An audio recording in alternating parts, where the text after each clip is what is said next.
Driving along Interstate 10 by Byrne Lake Park, you may have noticed a large concrete structure in place. The structure at Byrne Lake, that concrete structure that you see when you drive by, is actually an emergency spillway. The spillway is a necessary part of a big drainage project. In 1992, the city hired an engineering firm to create what's called the Molino Project. Because the project was so complex and so expensive, construction did not begin until 1999, and it continued in phases. Well, the Molino Project is a project in several neighborhoods that are bounded by Amador Avenue on the north, Alameda and South Main between Alameda and Avenida Mesilla on the east, Avenida Mesilla on the south, and Compress and the Armijo lateral on the east, on the west side. The project was developed to prevent flooding here in this neighborhood by constructing underground storm drains, city utilities, and by reconstructing roadways like right here on Brown Road. The water that is channeled from this area is put into the ponding area just north of Byrne Lake.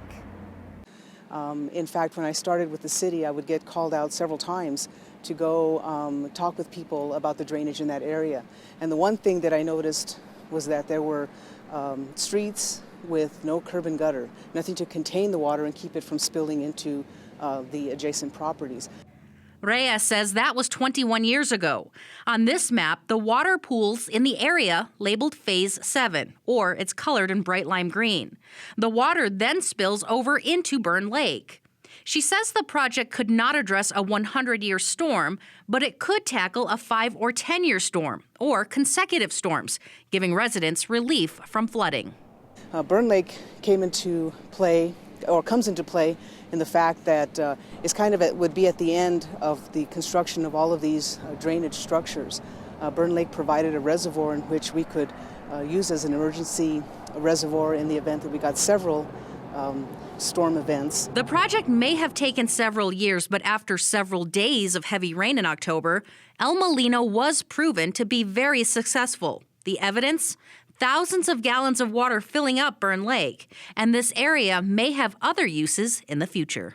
So that large spillway, if you really look at it, has been kind of slated for the addition of perhaps in the future some basketball courts that can be used there.